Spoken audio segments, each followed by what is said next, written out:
Look at that, Probe International. Europe's long. It is actually. It's been running since 1992. True. I've still got your pen. Have a read. Pause and read, ladies and gentlemen.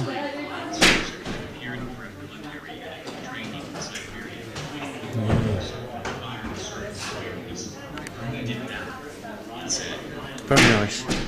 Hospital Porters, Pride and Dignity. Stop the New World Order. Welcome to Panwo TV. Well, I'm back at St Anne's on Sea, and at Probe. This is Probe, all October 2017, and it's gonna be with a difference this time. I'm staying at the Monarch Hotel again. I got Mike here with me. Hey, Mike. Hi. My good friend Michael is here with me, and we're gonna head to the Salters Wharf to meet the others. Colin, a couple of the other guys, Dave. Dave's back again, great stuff. Yeah, and there's something new I've just spotted from last time. They have street lamps here. They've got these kind of like blue lightsabers on the top of them. You know, but like the Christmas decorations. That's a bit early, isn't it? But God, you never know, do you? Got mine up at Finish Stratford. Oh my goodness, can you believe it? Now this is it's lovely. Now one thing that strikes me about St Anne's is look at the colour of the brick. The colour of this brickwork here. Yeah. I think that's completely unique to this town. Well, no, I've not seen it anywhere else. Have you? Northern. Oh right, so you've seen it elsewhere. Yeah. Maybe it's just.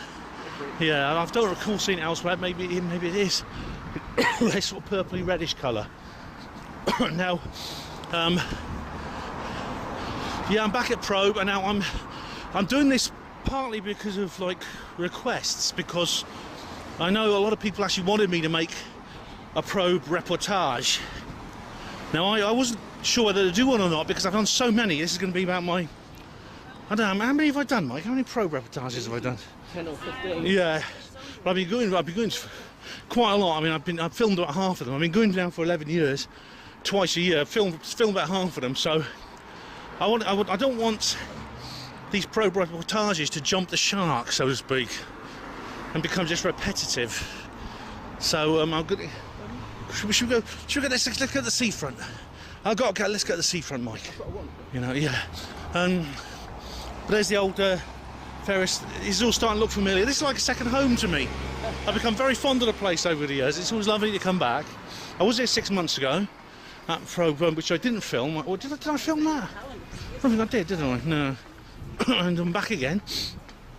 Now the weather forecast is pretty awful for this weekend, but that won't let us dampen our spirits. I mean, we'll be 2007. We'll be out sky watching tonight. Oh well, you never know if we get drunk enough. Yeah. But you know, 2007 there was terrible weather. I think it was the autumn 2007 one. Was absolutely appalling weather.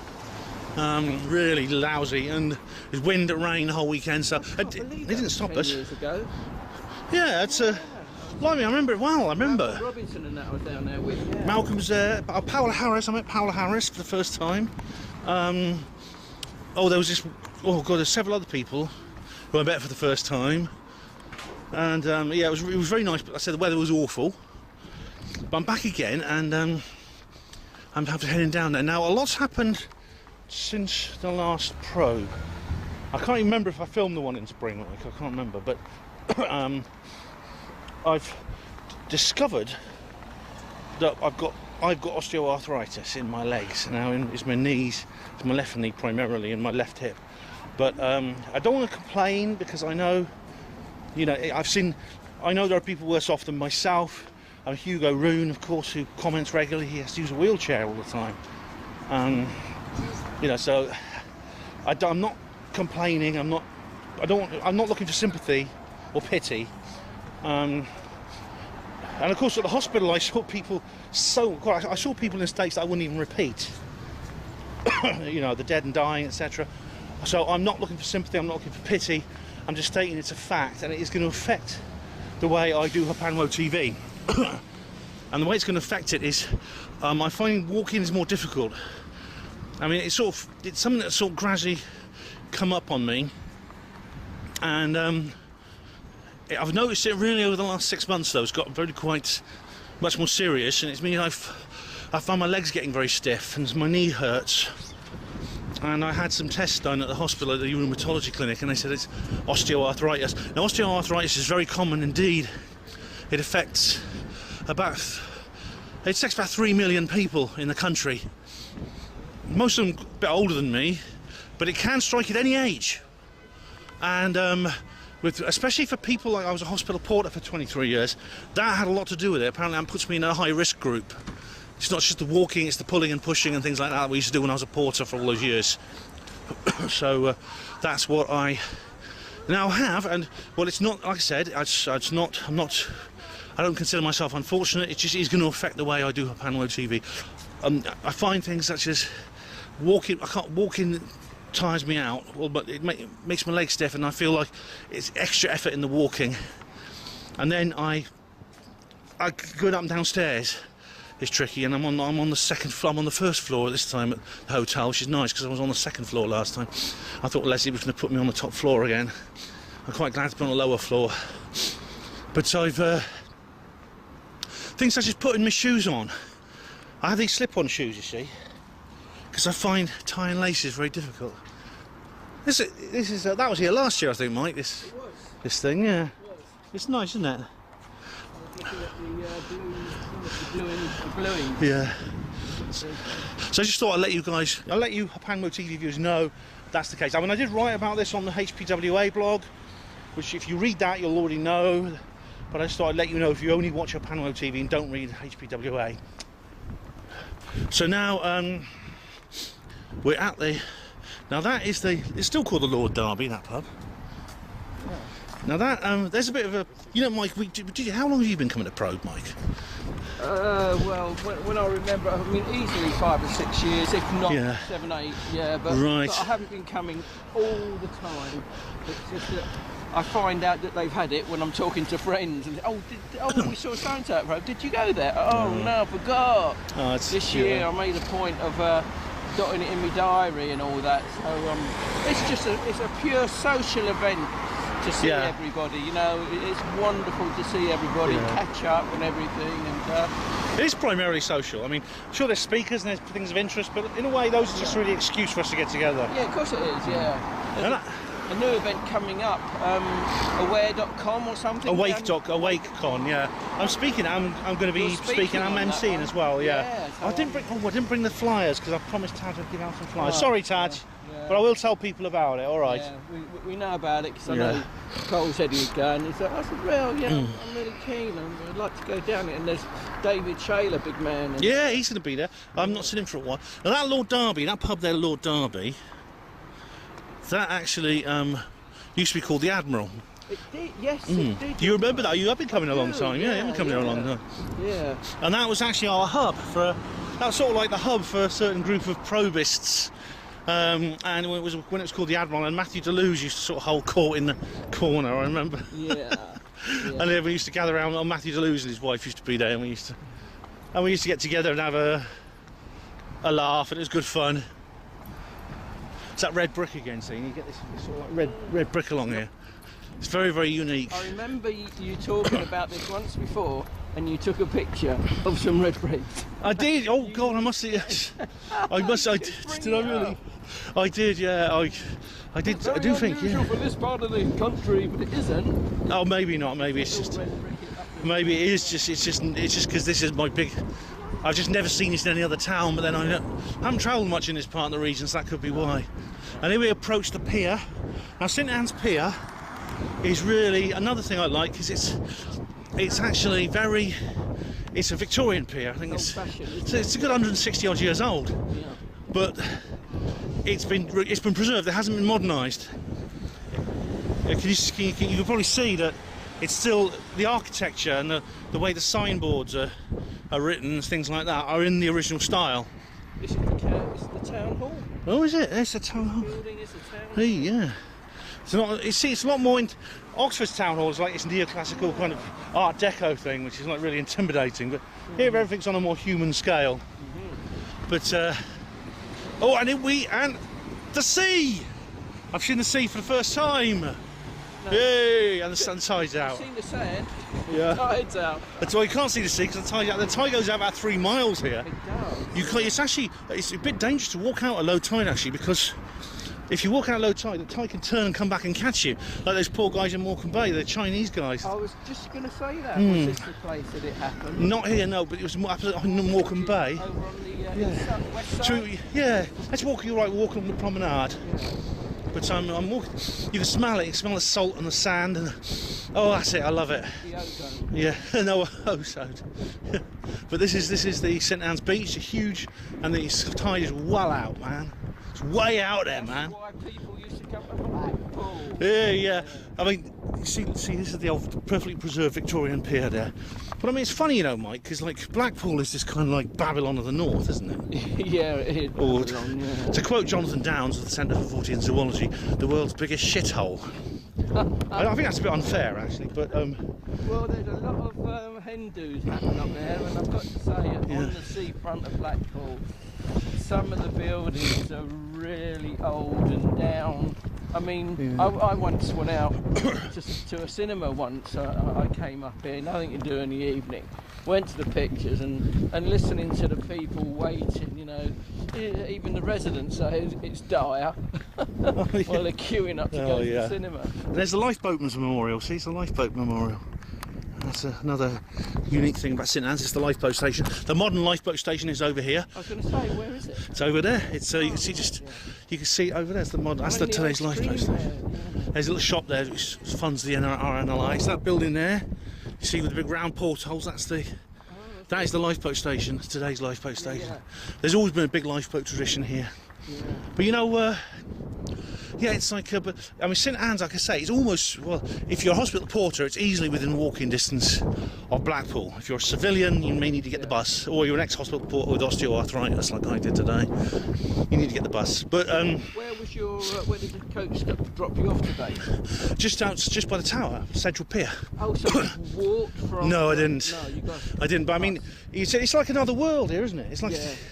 It's posh, isn't it? It's quiet, calm, posh. Yeah. Is posh. Where George Formby lived around here. Yeah. But I mean, I remember. But they say that when you talk about northern comedians, they talk about, oh yeah, I come from Blackpool. I don't come from Blackpool. I come from Lytham. You know, it's a better area, and it is. It's posher. Yeah. But you know, it's a bit depressing actually, because not being able to do the walk from Blackpool did get me down. I mean, it did make me feel a bit like. It's easily a 2.5-mile walk. Yeah, something I used to do. Like I used to do all the time, and you did. But now I mean, at the moment, my legs are like really.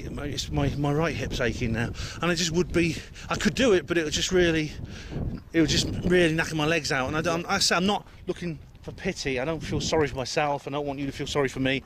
But it's just a fact now that is changing my life. It's going to affect my life. So I got the bus from Blackpool to stand it, and I just checked into the hotel. That's basically what I've done. The coach was like about 3/4 an hour late, unfortunately. And there's the boating lake there. See? Do you remember? Oh, I was walking down here. This is an old. I did film this. It was one of my old reportages from a couple of years ago. And these swans flew over. About 4 of them, I think. 4, yeah, swans. Not geese. Swans. And they circled round, and it was like something mystical. Yeah. But Mike, it's like it's great to be back. I'll tell you, it really is. And also, I mean, I'm getting this sort of feeling at the moment, which is similar to what I got at Valentine's Day earlier in the year.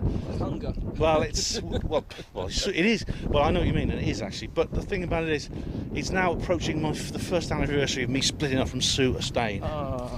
And I still feel I'm not over her. I keep thinking to myself. Not over my lady of. I'm sorry, 2.5 mate. years ago. So I'm sorry. Yeah, it is difficult to be on the rebound, but I just sort of like I feel.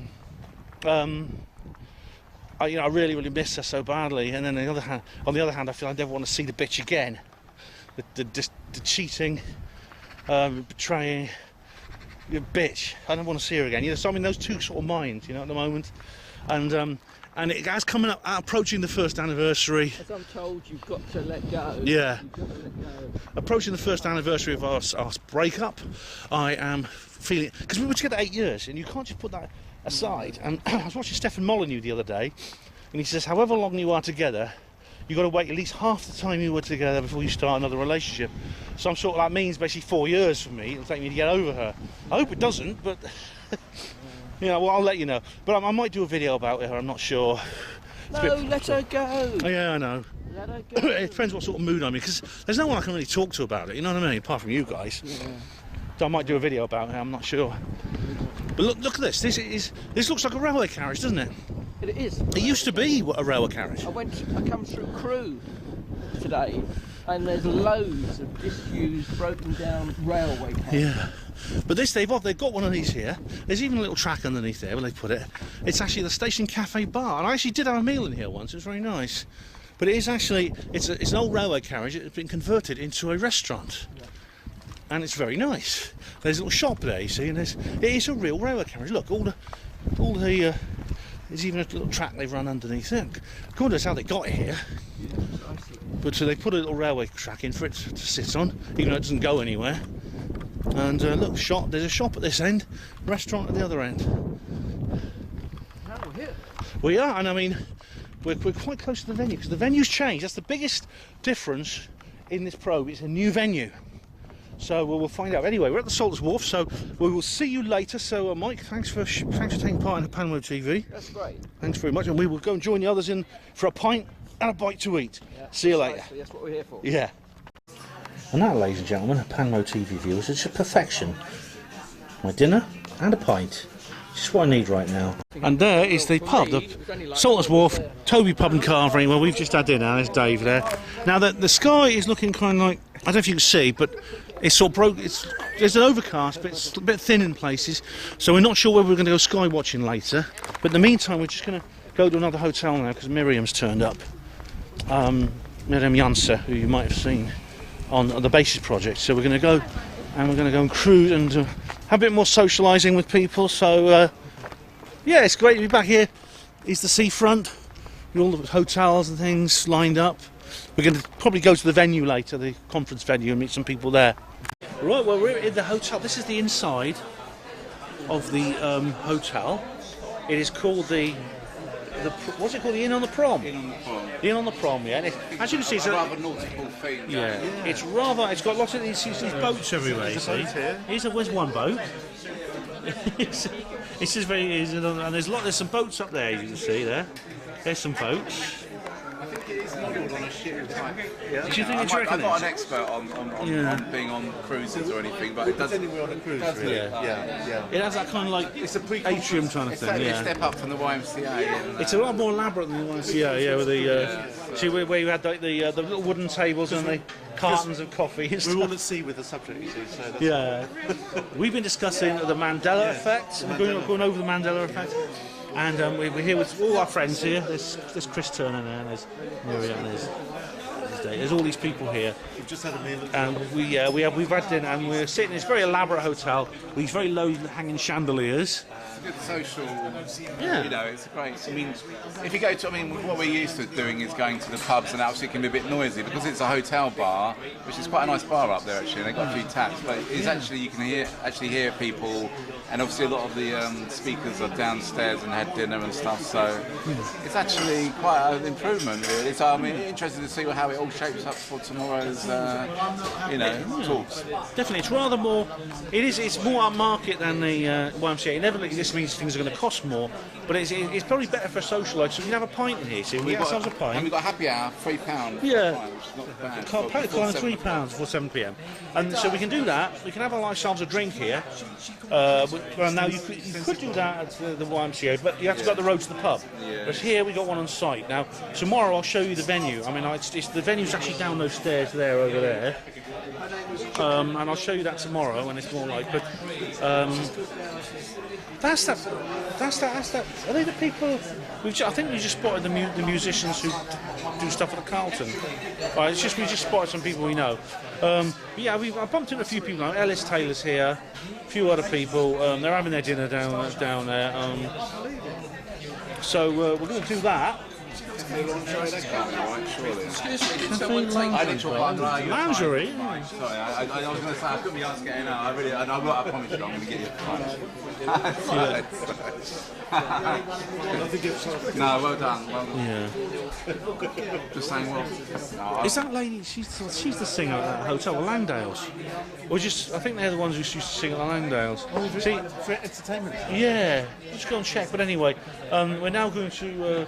I'll go and have a word with her and ask. But yeah, we're just having fun here. Let me just show you.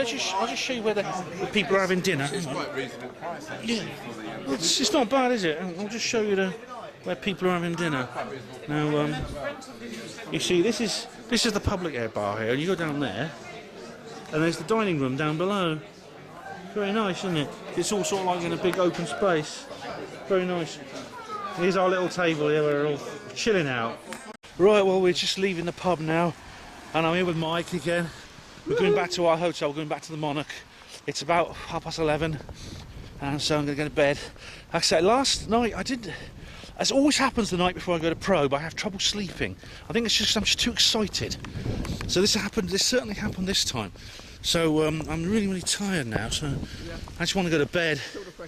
This way, mate. Yeah, that's right, and so fresh air is bracing. The weather forecast for this weekend is bloody awful. Yes, this could actually turn out to be the wettest probe since spring 2007. Wettest probe since he was taken up onto an alien spaceship. Oh my god, yeah, well, I can't tell you that story right now. But yeah, but yeah, I mean, it's going to be, yeah, it's going to be a bit of a drencher. So, but never mind, you'll still have fun, and you'll still enjoy it. We're indoors after all. So, got nothing to complain about. I've had a lovely time with my friends. Tony's turned up as well. Tony Chinner, he's turned up.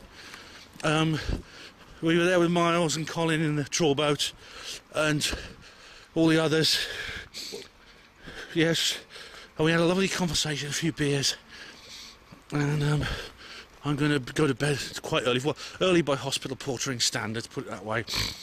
So, anyway, you had a nice evening, Mike? It's been amazing. I've really enjoyed it. It's been cool to meet all the old pals again. Yeah. Any particular highlights? Oh yeah, Miles turned up right out of the blue. He did, yeah. Yeah. Well, Miles's train was delayed, just like my coach was delayed about 3/4 of an hour, and Miles's train was delayed too. So we're kind of a little bit. But it's been a traditional Friday night at probe. I just love this bit. This is the part I really enjoy because it's all ahead of us. It's all to come. Speaking to Andrew McGrath, who's going to be talking on Sunday. The cryptozoology guy, yeah. Yeah, cryptozoology.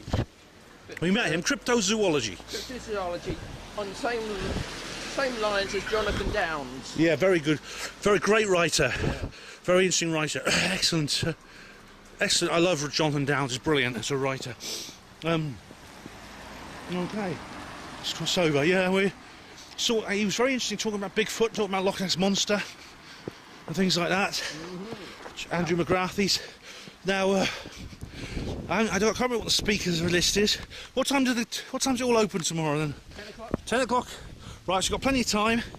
Get up for breakfast, get our ass down to the venue, buy me tickets, and then we're sorted. Yeah. And the rain is getting heavier. And heavier. Yeah. There may be some floods. Really poor. Yeah. People. Pretty awful. Anyway, we're going to go to bed. Hope you have a pleasant evening. Whenever you're watching this, whatever you're doing tonight, whatever day you're watching this, I hope you have a pleasant night, like we are. And take it easy. Night, night. Well, ladies and gentlemen, that there is not a UFO. It is the sun. Yes, we are. We are actually. Where are we, Mike? We're sort of like. Sunny Blackpool. Sunny Lytham. We are. The weather's actually not bad at the moment. All the rain from last night is gone. However, we've got something called Storm Brian coming. I want to give these storms names now. Really Storm Brian. No relation to Brian Halliwell, but Storm Brian is hitting us. And the weather forecast for the next couple of days is awful. but we shall still have fun.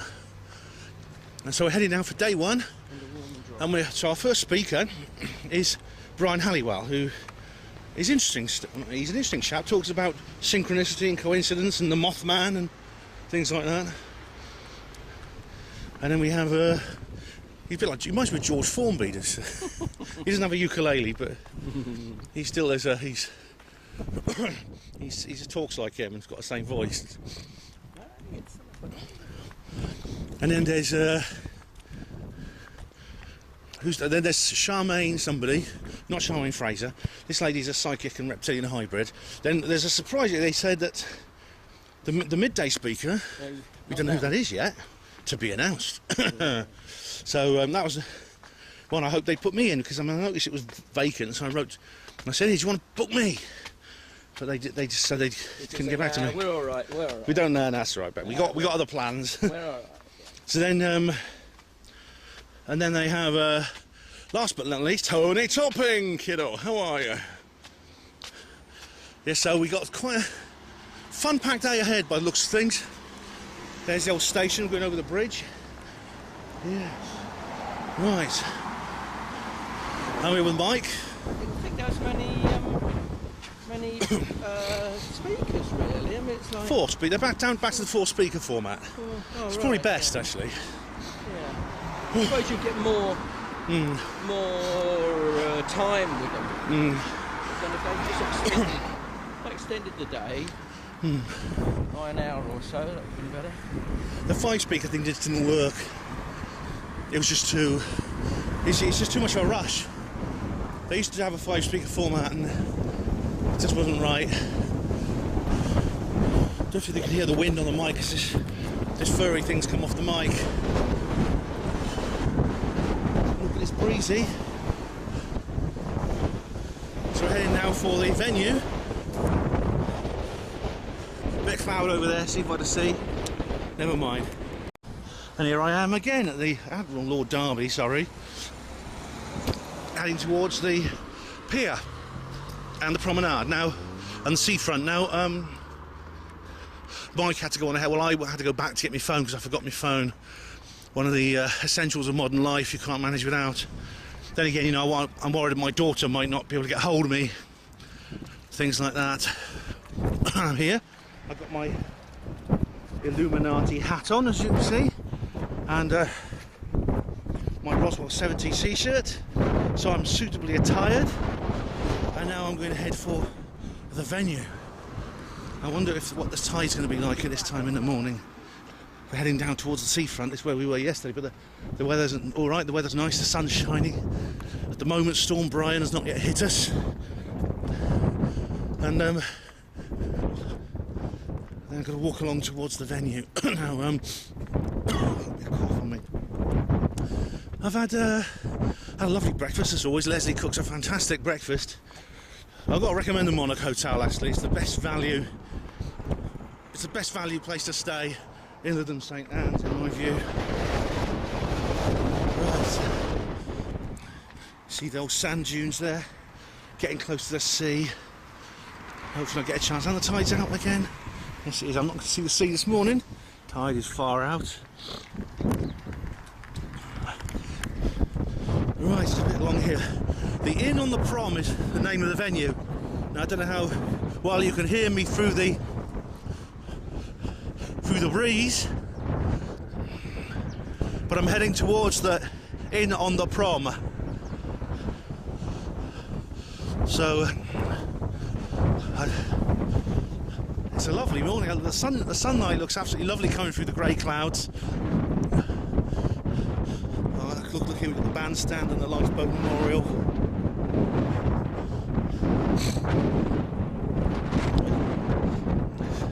Hopefully I'll be reintroduced to all my friends soon. It'll be really nice.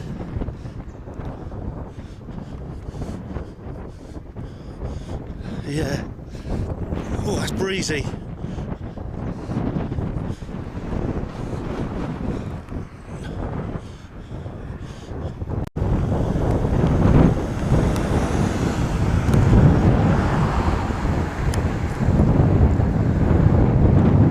The in on the prom, ladies and gentlemen. This is it, this is the venue. This is the venue for Probe. I'm going to head on off in there just to find my way to the actual place. Very nice, isn't it? Very nice indeed. I see they've got the old Union Jack up, that's good. Union flag, rather. Yeah. There's some of them, look, there's one over there flying the EU flag, bloody traitors. And there's, oh, it's not, oh, there it is, look. Damn Ramonas everywhere, God. And here is the venue you see here. Truth is Freedom, organised by Paul and Samurai. It's the time now. It's £45, not bad, is it? Look. First speaker, Brian Halliwell, Jill Achachi, Charmaine de Rosario Such, and then Tony Topping. And here we go. I like that, that's bloody good, isn't it? Nice, and here we are.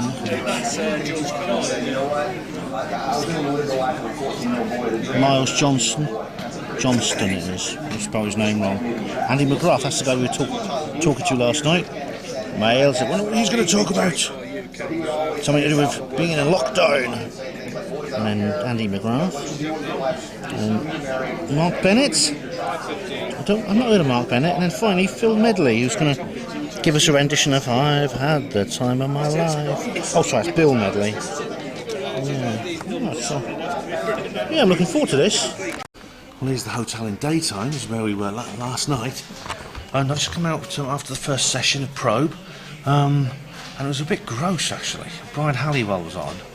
And what he talked about was a bit... Well, it was interesting, you know, but I'm glad he didn't do it just before dinner, because it would have put me off with meals. He talked about incorrupted corpses. Now, this is a very interesting thing, because some dead bodies, is what happens to some dead bodies when you die, is that some of them don't just turn into bones, they don't just become skeletons. And he talked about the example of St. Cuthbert, who died. He actually died in the 11th century. Well, no, he died in the 7th century. Was that Bede, Venerable Bede? Venerable Bede died in the 7th century, and he became bones, but the normal way.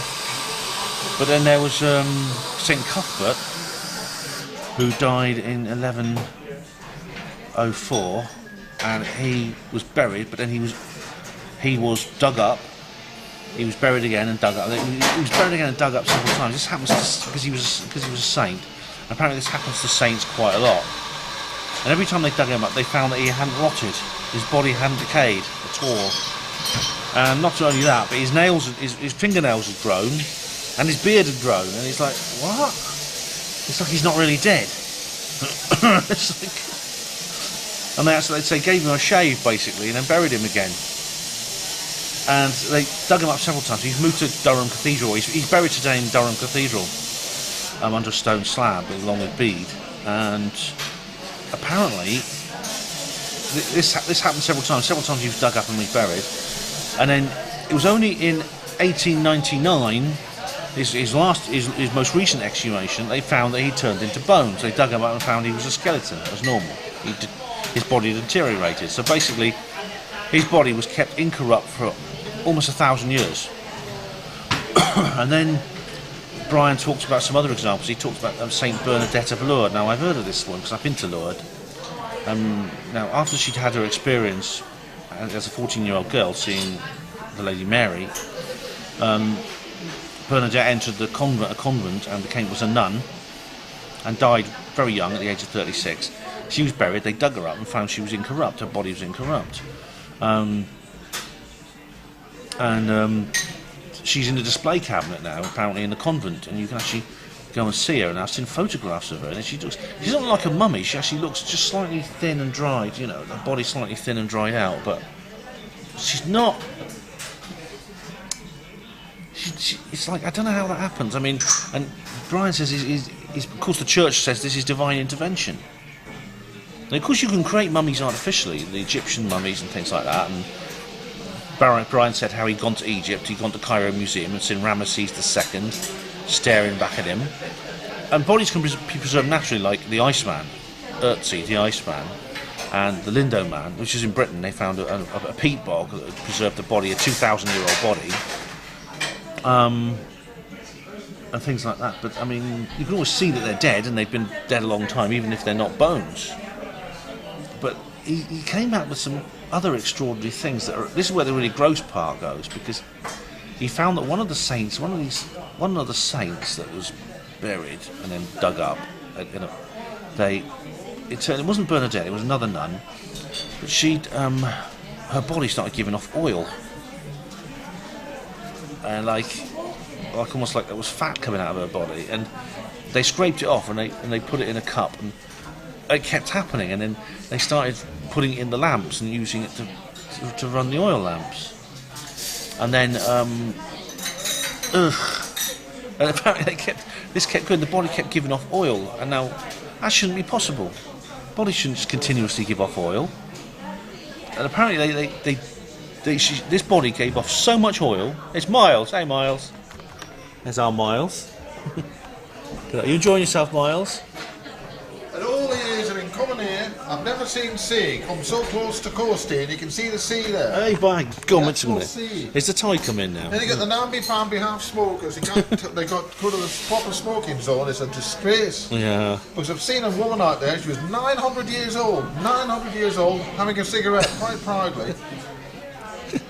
And she wasn't a skeleton. That's right. She wasn't a skeleton. She was absolutely right. Yeah, but I've never actually been here where the sea, you can see the sea. The tide goes out so far, doesn't it? I mean, I've been there a couple of times. There's the thing. It's almost getting up to the stand. Yeah.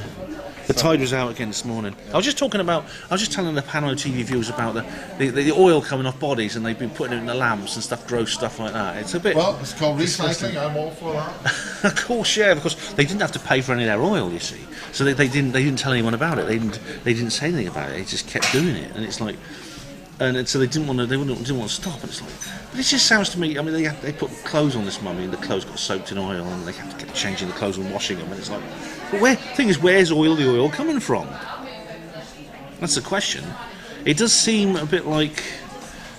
It does sound something like straight out of, well, in a less gross way, the stuff that Dr. Mangia Samantha Lawton talks about when she used to do the program on People's Voice, about like water being created out of the air and.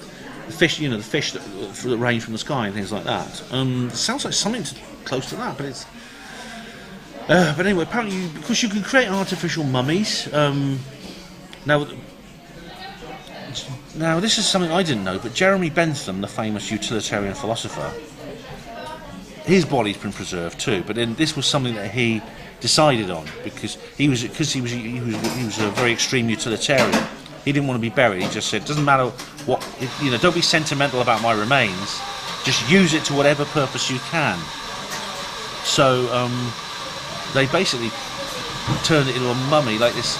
Well, they did this dissection where they took his flesh off his bones, and it's like, and then they took his head and they put wax over the head, and apparently it's preserved today. It's in a case in this glass case, and Jeremy Bentham is sitting in his favourite chair with his walking stick beside him, called Dapple.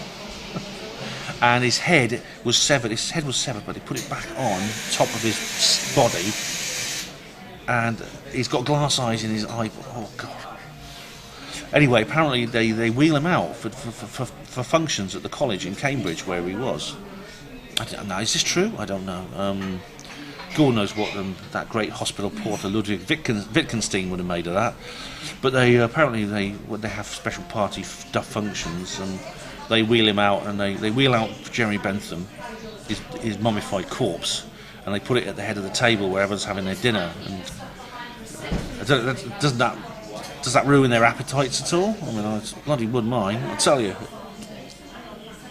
But it was interesting, a different kind of talk from Brian. He said at the beginning it would be a different kind of talk, and it bloody well was, I tell you. But it was it was interesting because in a sense there's this question about how it happens, because some of these natural mummies or these incorrupt corpses, especially the ones which give off oil and things like that, there's no way of knowing exactly how it happens. The church puts it down to divine intervention, but is it some kind of maybe to do with focusing thought and prayers and stuff like that? Who knows? Interesting stuff anyway. I'm going to get back there for the next speaker, who is Charmaine Rizzo, the what's it, Satchmo or something like that. I can't remember what her name is. Anyway, here we go. Right. Now they've changed the schedules. Right. It's not Charmaine. What's her name now? It's the secret speaker, the one at midday. Is actually what was it? It's going to be. Yeah, it was going to be this person. This person. It was Jill Achachi. That's actually David Moncur. So I got it wrong. It wasn't a change of schedules. It was going to be Charmaine de Aetherius Society then, and then this person, Jill Achachi, is actually David Moncur. So if he's here, Colin, if he's here under an assumed name, does that mean he's going to say something secret and explosive? Could be. Yeah, we could be in for a treat. Yeah, we could be. Yeah. We could be in for a probe exclusive here. We'll let you know. Quite interesting stuff. We've just come out of in on the prom, and we're heading up the road. I've got Dave here. There's Colin and. Is that Colin and Phil? Yeah. They're going too far. I can't walk that fast. Not with my legs stay where they are now. But we just saw. He was called Jill Achachi, but his real name is Dave Moncur, and he was talking about. Assassinations and people just dying. And how the CIA is involved in it. And he says that someone tried to recruit him to the intelligence services in 1974. You all remember the Marconi deaths, Dave? Yeah, I remember those. Yeah, I remember hearing about those at the time. Yeah, it was very, very strange that large numbers of people who worked for the company Marconi just suddenly died. One of them was killed in a very bizarre and very gruesome suicide. He went down to Beer in Dorset, where T.E. Lawrence was killed. Not saying there's a connection there. Put a chain around his neck, wrapped the other end around a gate post, and drove off at high speed in his convertible car. And of course, he just ripped his head right off. Ooh. I don't envy the paramedics who had to attend that scene. And there was another guy who just got up one morning, perfectly happy, completely content, drove all the way to Bristol and jumped off Clifton Suspension Bridge. I've never been in this alleyway before. It's just like it's got this little red brick on here, see? Hopefully, Ben, this won't push us off our fish and chips, which we're about to consume. Well, I tell you what, if Brian Halliwell had been on second, it certainly would have done. But it was an interesting talk. Talking about oil coming from bodies and things like that. Yeah, coffins being opened. Previous talk was about bodies that didn't decompose. And, but the Dave's talk just now was interesting. It was things I hadn't heard of before, like pink noise as opposed to white noise. Yeah. It's supposed to be an even more dangerous form form of sound. And various things about the CIA and various things. All very interesting. Yeah, it's pretty. We're just going to go to the Seafarers Fish and Chips now, have a bit of fish or something, and try and digest all this information. Really. That's right. Yeah. It's we're going up to the old Seafarers restaurant. Now we got just 3/4 of an hour for lunch. Then we got to be back. It's very. I know about that alleyway. Knowing that alleyway is very useful now. But the weather it's raining slightly, and the wind's getting up, and it's pretty chilly actually. It's a bit on the cold side. So we've got Tony and Tony back there, and we're following on. Oh, they're coming with us, yeah. 2 Tonys. And then we're going to head and we're going to get something to eat. Well, I don't know if I want to eat anything actually after that huge breakfast I had. But and then we're going to go back to the venue and see how it goes. It is very It is. It's a very nice venue, and it's sort of growing on me. I mean, I did wonder whether it was. I don't know, Dave. I mean, I'm good. There's something special about that drafty sports court and those hard wood plastic chairs. Yeah. It'll always have a place in our hearts. Yeah, and the YMCA coffee in the little cardboard cups. Yeah. But it is the venue is better. It's time to move on.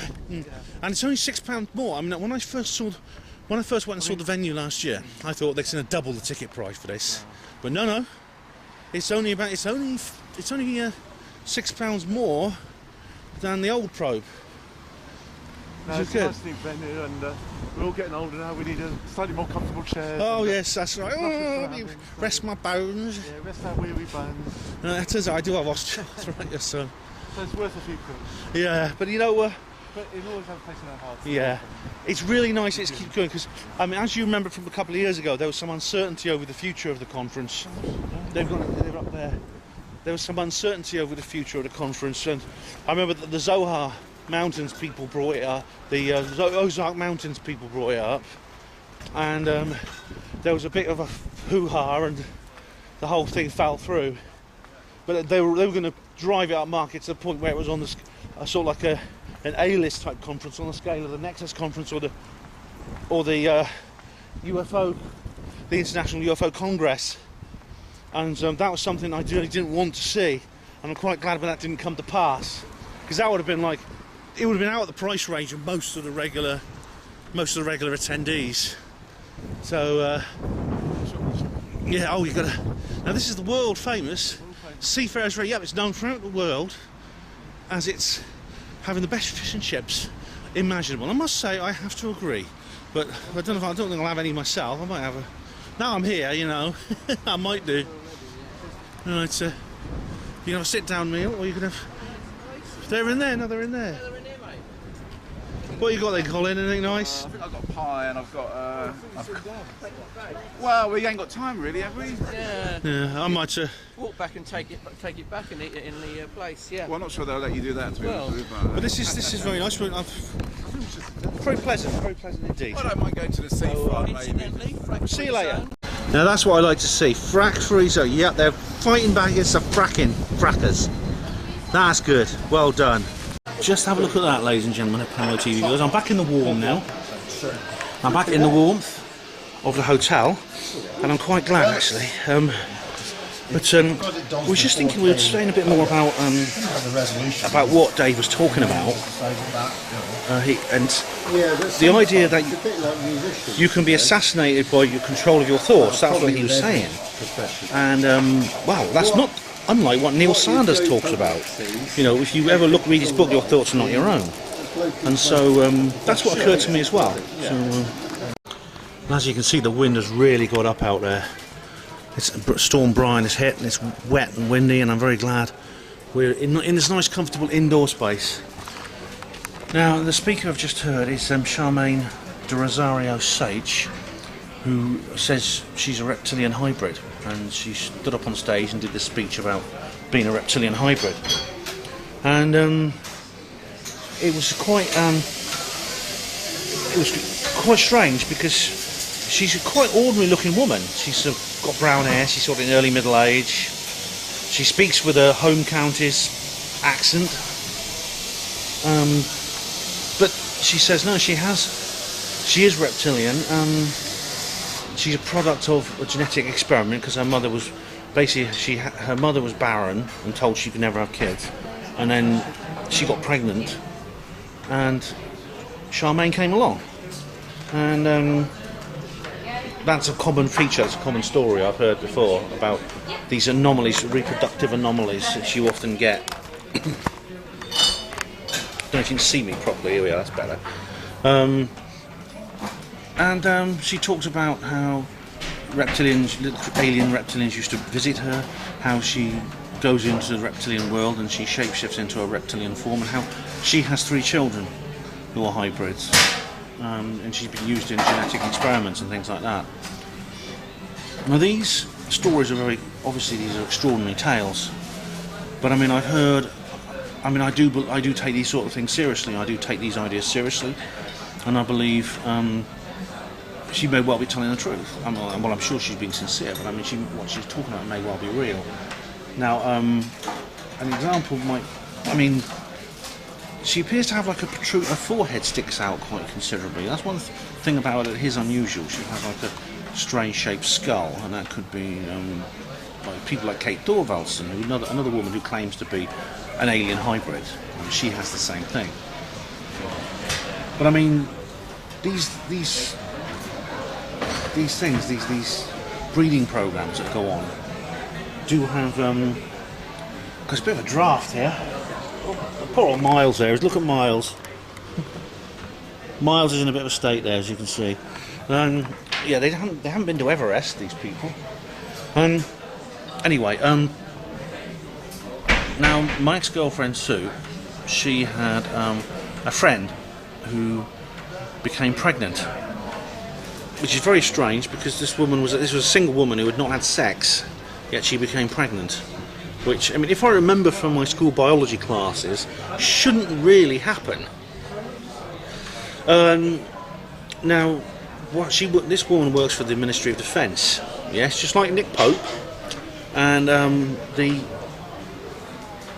her employers actually, it was actually dealt with, the pregnancy, she wanted the pregnancy terminated, and it was dealt with in an occupational health capacity, which is really strange. Basically, the MOD said that they themselves... Oh, I'm on candid camera. Oh, it's the battle of the cameras, ladies and gentlemen. Basically, the Ministry of Defence said that they would handle the termination, and so Sue's friend had the pregnancy terminated in-house, which is... And I can't help wondering if she's been used as some kind of breeding... She's part of this breeding programme. I don't know, it's pretty weird. But anyway, I'll have a talk with this lady. She's got she's the lady running the store with the orgonite and the crystals and things like that. And I'll go and get a look at her leaflet and see what her leaflet says. Definitely. Okay, I've managed to get one of the flyers, and here they are. It's the Galactic Federation. Bridging the divide between humanity, hybrids, and aliens. The Galactic Federation organisation. You can pause and read this if you like. So that's what she's a part of. And over here, there's different things that they do. There's an awful lot here.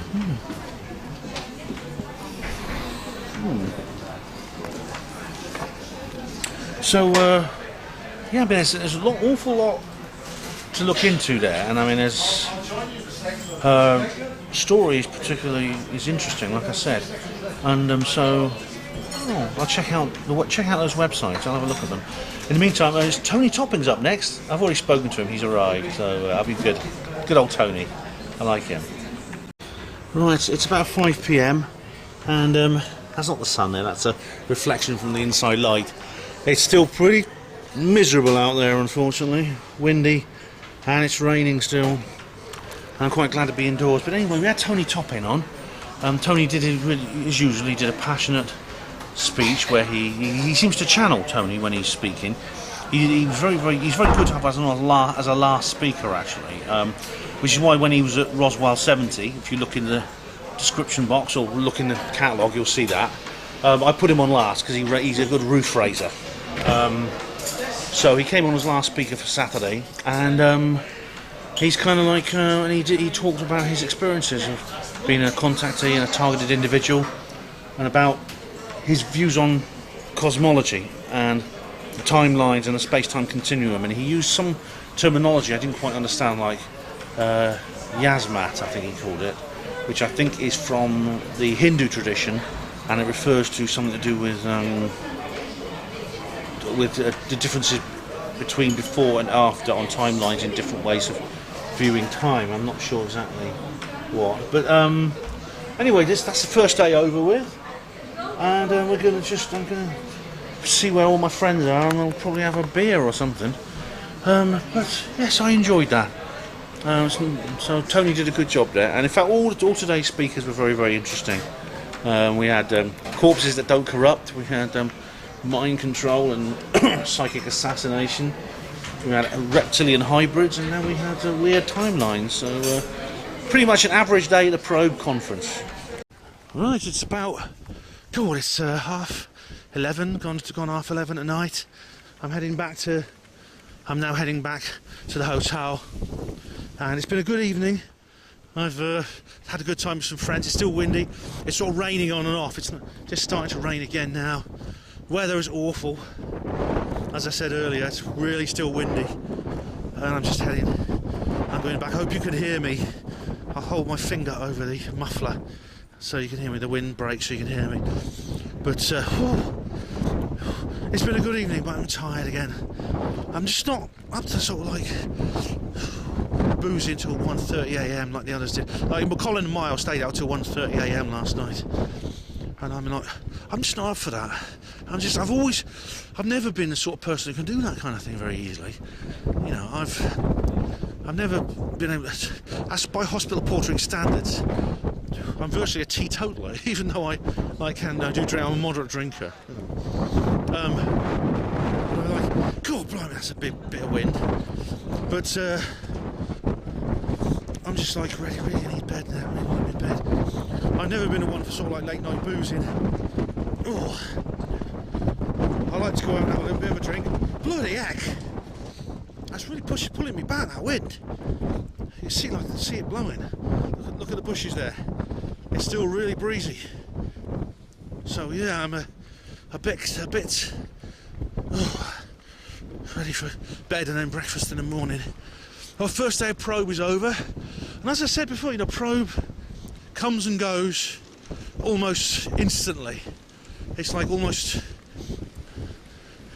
one day it's there, then it's gone. It seems to sort of like you build up to it, and it's like there's a big. Once it's over, it's gone. It's like almost instantaneous. It's almost an instantaneous kind of like moment. It's almost like a singularity moment. With the past, you're looking forward to it, and suddenly, boom, and that's it. It's over. But of all the conferences, probe is most like that. It's the notional time that it takes is by far the shortest in terms of notional time. If you I don't have to explain notional time to you now. Notional time is the amount of time. Is not how time passes, it's how time feels to be passing. Like you say things like, "Oh God, today's flying," or "God, today's dragging," or "Time flies," you know, things like that. That's notional time. Notional time has been speeding up for the last 40 years or so.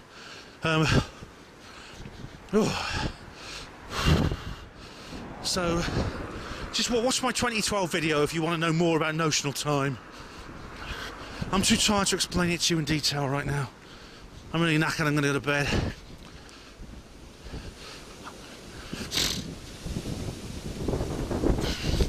But, yeah, I'm glad I don't have far to walk from the pub. I've been in the Witherspoons, which is where we tend to end up for last orders. Mind you, I mean, you know, it won't shut till about 2 AM. Colin and Miles, they stayed there bloody late again. And I just sort of like, I had a lovely meal. We had a meal in there, yeah. We hang around at the hotel for a while, listening to the music. And there was a band there. Phil Medley plays the drums in that band. Who's the speaker for tomorrow. And so we hung around for a while, listening to that. And then we decided to go to the Witherspoons and have a meal. And met some new people. Talking to several people. There's a girl called Juliet. I was talking to her, and she's like really into UFOs and stuff. And there was a bloke called Neil I was talking to, and yeah, you meet some good people at these events. Some really good people. And you make new friends, and you catch up with old ones and stuff like that. It's always fun. But the wind is like whistling through the trees. It's, you know, at times it's gusting around me. I just hope it doesn't last. It'll probably calm down tomorrow. It can't last for the whole damn weekend. But yeah, the weather's not been the best weather as probe conferences go. But it's still been fun. I'm looking forward to seeing Miles' event. Miles' speech. Miles is first up tomorrow. He's got the hangover slot. Well, it's 10 AM, it's not. The thing about, like, most of the delegates are in the hotel, so it's not such a serious matter. I quite like.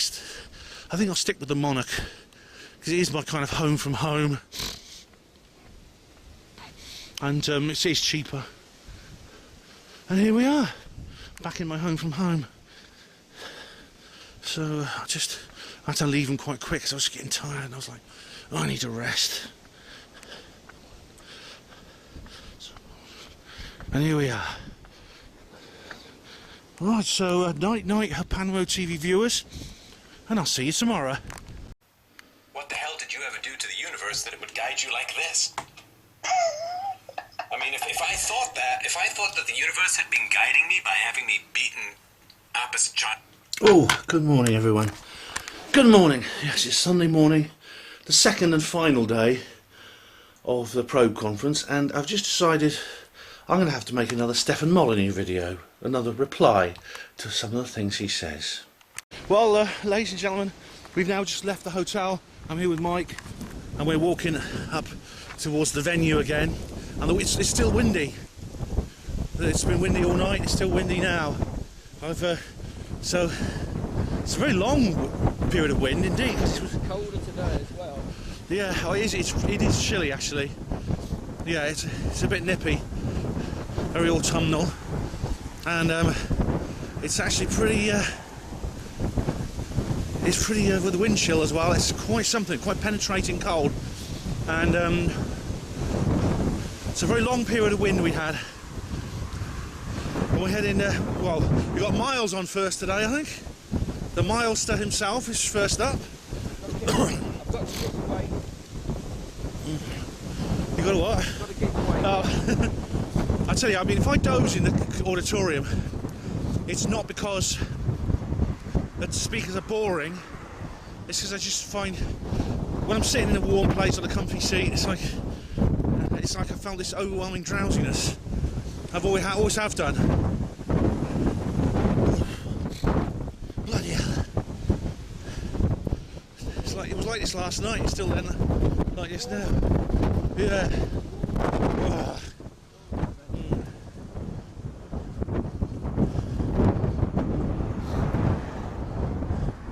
And we've got these little. Yeah, Mike. Hey, look at these. We've got these little things here again. Still, I do marvel at them. Yeah, what are they? Yeah. Take it from the front. I'm just doing a little quick pan around, ladies and gentlemen. Well, Mike's here, but apart from that, we're on our own. And there's some people at reception just waiting for people. We're the first to arrive. Did you know that all the sound equipment is all... It's Paul's, he's in a rock band. Oh, well, yeah. I mean, he looks like a rock star. Yeah, well, all that long hair. Yeah. So that's good. I mean, that's good quality stuff we've got here. But we're completely alone in the room. And it's just Sunday morning, and I'm just sitting here. Holding my hand. Yeah, and we had breakfast. Ray Archer was showing us his notebook, and telling us all about how one word looks like this and then the other word looks like that. I mean, you remember Ray from previous films. I'm glad I missed that. But yeah, and we were talking about Jesse Ventura, who was because he watches Jesse Ventura. Jesse Ventura's a strange. He's all right. I mean, I watch his stuff, but he just keeps on going up.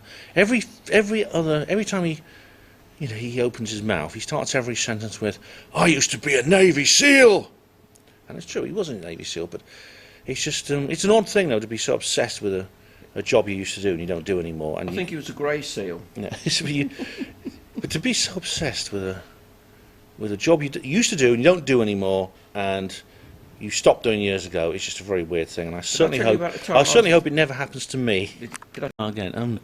So we're here with there's these pom-poms on the ceiling, and it doesn't look like it's done up for a wedding. It's like we were saying that yesterday. There was a wedding car outside the hotel this morning. Did you see it? Yeah, it's probably. I mean, it's kind of like a weird thing. I mean, someone on a wedding for Sunday. Yeah, it could be. I mean, it's like. But I mean, what this does is it really helps the acoustics, because like the padding you've got over the padding that's over the pillars, for example, helps, doesn't it? Deaden it. Yeah, it deadens it down, and it's very it deadens down the echoing and stuff like that, and because one of the big problems with the YMCA was acoustics. You basically, if you were sitting at that back of the room, you couldn't hear what the speaker was saying because there's so much echoing off the walls. Now, at the Glastonbury Symposium, they've solved the problem the same way, and with these drapes and this padding and the curtains and things, they all add. What is the event? Where is the event? It's in Glastonbury every year. Yeah, I know that. What is it? Hall, community. It's in the Glastonbury Town Hall. I went there in 2010, and it's a wonderful 5-day conference.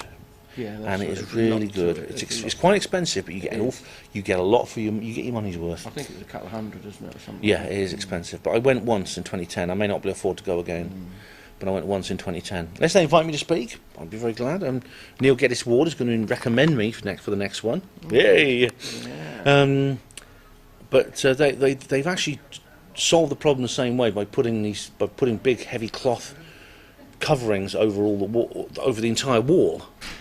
but the cloth coverings, you know, also act as decoration because they're covered in images of crop circles and other mystical things. And, oh my goodness! Oh my God! What's that noise? Oh my, it's Bigfoot. Someone call Andy McGrath. Was it Bigfoot Miles Johnson? There he is. He's up and about and he's ready for action. Never known him so early. He's active and he's kicking bottom. And he's got another T-shirt on. Mutual. I've never known you so early either. Right, yeah. So we got like, so that's what. But the Glastonbury Symposium has these beautiful drapes all over the walls, and they're covered in crop circles and pictures of Egyptian pyramids and South Sea islands, and it's just wonderful. It's got a wonderful atmosphere. I mean, if you actually watch my 2010 video, Ben Goes on Tour, which is actually my favourite video. It's not one of my most popular. It's only had a few hundred views in 7 years, but it's like one of my most. It's called Ben Goes on Tour. I'm thinking of like maybe re-editing it and putting it because it's all in bits. Because in those days they used to do like video, so it's all in. It's like a serial. But I'm thinking of putting in a big feature-length thing, maybe adding a few scenes. Yeah. So, but yeah, go to the Glastonbury Symposium if you can. Maybe it's really, really good. And yeah, so see you later. We're gonna watch Miles set up, and then we're gonna start the conference. So what have we got today? All right, let's have a look. Miles is up first. I don't know what I'm going to talk about. We'll see. Then Andy McGrath, the cryptozoologist, talking about Nessie and Bigfoot. Oh, it doesn't say so here. That's what he's going to talk about. I know because I spoke to him. Then Mark Bennett and Phil Medley. I'm not sure what they're going to talk about. So we'll have to wait and see. But should be fun. Well, I'm here at the Inn and From. It's all it's brightened up a little bit, but it's still windy, as you can see. See that bush there? Just seen Miles just do his speech talking about AI, and he's talking about all kinds of creepy things to do with artificial intelligence. And it brought me back to the interview I did with Kieran Lee Perrin on her Panama Radio a couple of weeks ago. This here, ladies and gentlemen. Now, this is Miles was showing the CT scans or the MRIs of Kieran Lee Perrin. And they look remarkably like this. This looks like a cross-section of the head during an MRI scan. But it's actually something else. It's a picture of 1970 romantic bikini. The negligee of 1960. Oh, nice. It's just sort of oval-shaped things, you know? Because people have been appearing, like Kieran, like Marie Kayali and others, have electronic devices, mechanical devices placed in their body, and there's no explanation for how this could have happened. And the thing is, I've told you about the thing I've got on my arm, you know, this mark on my arm here. On one of them, I've got that mark on my arm, and there is something in there with a 8 megahertz pulse coming out of it, radio pulse, so I don't know what it is. So these things are very, very common, and Miles was talking about that and the connection to what he called pico technology, which is even smaller than nanotechnology. Pico is like another step down on the metric scale from nano. I think a pico is like a pico something is it a thousandth or 100th of a nano? I'm not sure. Or 10,000th, I'm not sure. But so yeah, it's pico technology, he calls it. And this includes things such as the black goo, which may be natural, it may be extraterrestrial, opposed to grey goo, which is man-made. But he talks about the various bases, the underground bases, where this stuff is being produced, like Peasmore, etc. As you know, I've been to explore to look for evidence of the Peasmore base, and I couldn't find much. But that doesn't mean it's not there. It doesn't mean that there aren't deep underground military bases, because there are. And he talks about people who fall in love with sex bots, and that was really, really weird. I'm sure Mars is not talking from experience here, but it did seem an odd thing. Now, I've heard of this sort of thing before, because a sex bot is basically a robot that is intended to provide sexual experiences for people. It's kind of a very, very sophisticated form of sex toy. And I mean, sex toys have been around for ages and ages and ages, of course. You know, various various devices that appear that resemble human reproductive organs that you can use to masturbate. But these are far more sophisticated. They look like real people. They have they have moving facial features and things like that, and they even speak. Some of them even speak.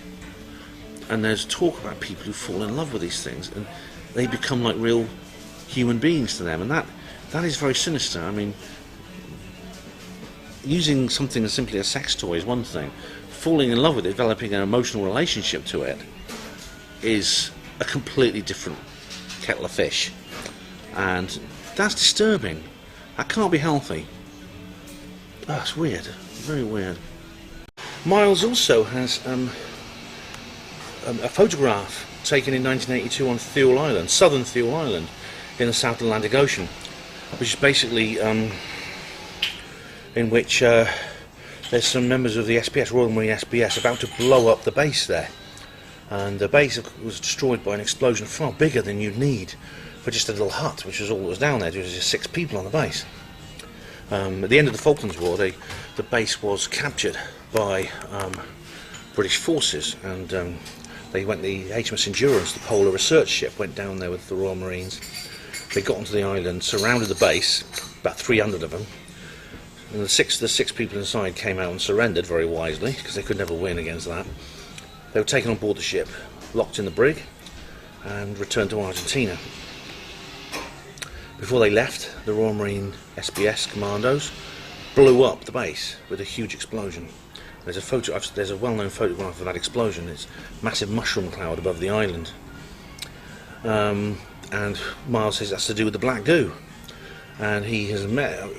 There was a guy actually who was at the bases of the Black Swan I spoke to, who said he was the guy who rigged the charges. And Miles has now is now in touch with him and has interviewed him, and there's a photograph.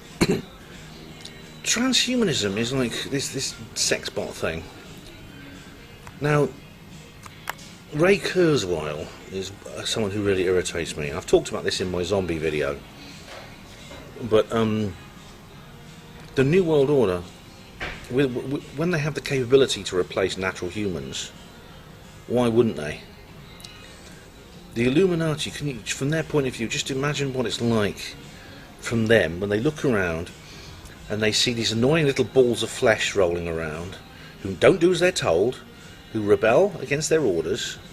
You have to feed them and you have to clothe them, and the means now exists to replace them with something more amenable, cybernetic organisms or genetically modified humans or humanoids, which are better from the Illuminati point of view. They do as they're told. They don't have any thoughts or feelings of their own. Of course we're going to be for the chop. Of course they're going to replace us. Oh, it's just so obvious. And you get people like idiots like Ray Kurzweil who wax lyrical about the wonders of transhumanism. But as Max Egan points out correctly, the vision that the ruling classes of the world have for our future may be very different from the ones that he has.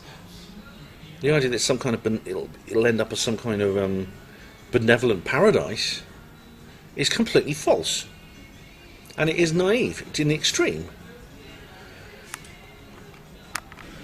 Anyway, I've got this book here, Lost in Time and Space by Sue King.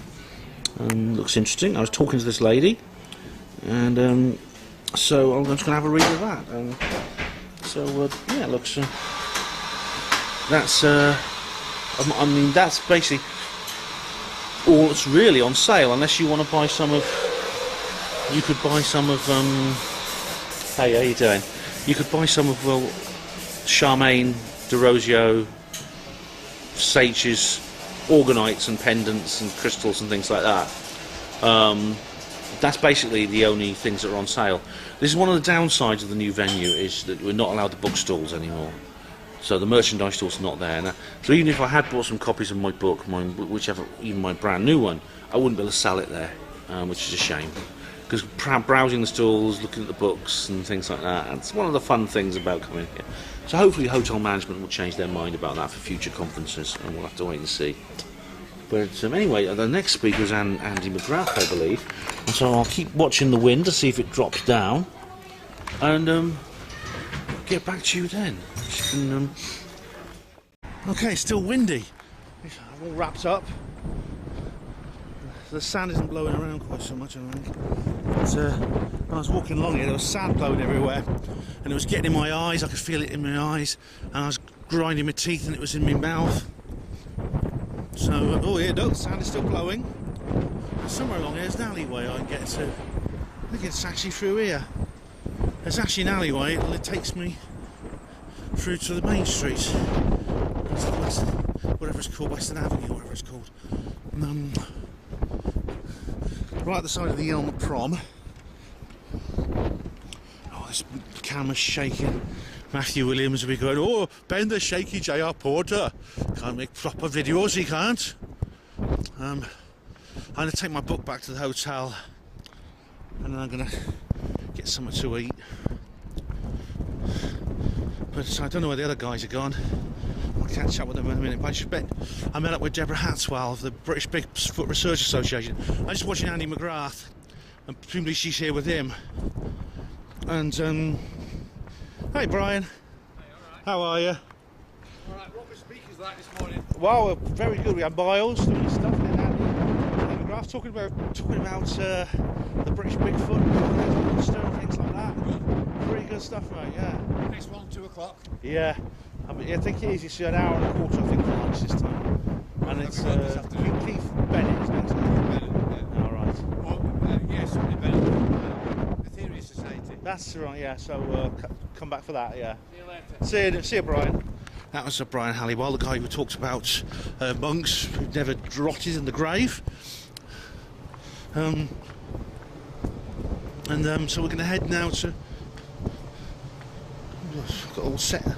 That's the smokers area, presumably. Going to head back now to the hotel. I'm going to put this book away. Now, as Andy McGrath, like I say, he talks about various things, or cryptozoology of various kinds. And he's got some radical views. But ones which I've talked about before, the British Bigfoot. Now, I've made a video called The British Bigfoot because I found what I believe was Bigfoot-type artefacts in a place called Board Hill near Oxford. And that is signs that they've been around, such as trees being bent over and strange structures being created. And I did think there was sort of like Bigfooty type feel to them. I even spotted one in, do you remember my Larry Warren and Rendlesham Forest video? I spotted some there as well. And Larry's very much into the Bigfoot thing. He's very interested in it, so it's quite appealing to him as well, personally.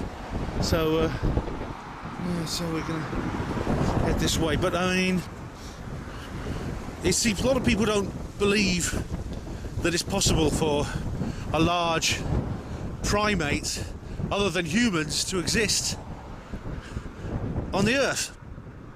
Whereas in fact, it's perfectly possible. Also exist, not what some people say on the Earth, but on the British Isles. I think it's perfectly possible, because, as he said, I mean, there's only a limited. He made a lot of the points that I did in that video. There's only a limited amount of this island is actually built up as urban sprawl. Surprisingly small amount, and there are large wilderness areas which really are uninhabited, even in Britain, in a densely populated area like Britain. So we're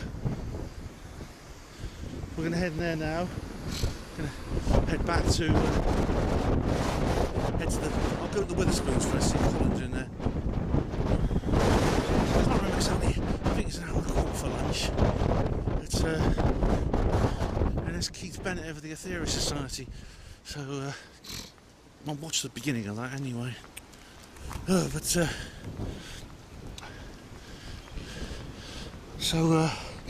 And then he talks about the Loch Ness Monster. Now, Loch Ness is not the only one.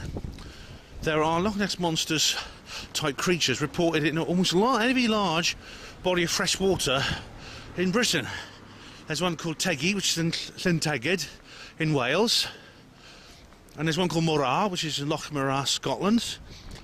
And there's a couple of others. One in Windy, I think, is the name of the one in Lake Windermere, following that pattern. I don't know. But yeah, there does seem to be a recurring pattern here. And I mean, according to Andy, these creatures are actually able to travel on land. And that's always been a big question. What kind of creature are they? They're often depicted as reptilian. And Andy was thinking that maybe plesiosaurs or remained basically dinosaurs that didn't die out. And because there are creatures in existence that there are creatures that do resemble the Loch Ness Monster, which we know from the fossil record.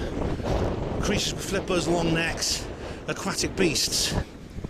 And what if they didn't really die out? What if they still exist? They're like the coelacanth, a creature we think is extinct, but then it appears again.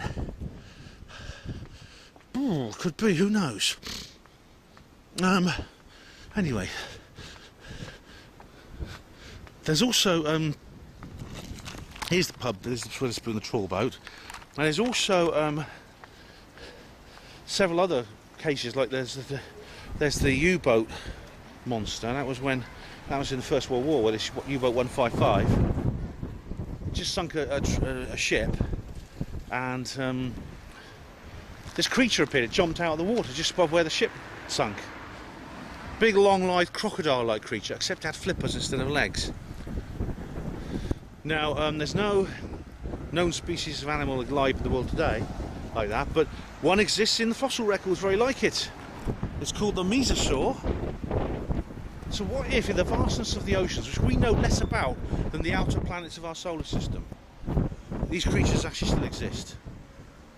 That's my question, and that's the possibility. And Andy brings that up very, very interestingly. So a very interesting discussion there. And I felt drowsy though during his speech, and it wasn't. I hope he didn't see me sort of like my eyelids drooping. It wasn't because he was boring. It was because I don't know why. I slept well last night. I just suddenly found myself sleepy. Anyway, I'm gonna go into the pub. Colin's in here, I think. There's that alien there. It's organised.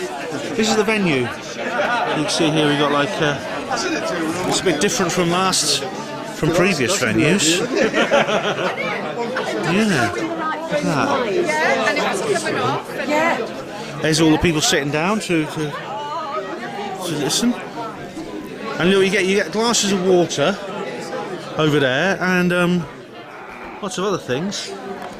Hey Miriam, that's Miriam. Hi, how are you? Are you well? Yes, I'm well. You enjoying it? Yes, I am. The funny thing is, there's a lot of stuff going on in between, but that's everybody told me that at Pro.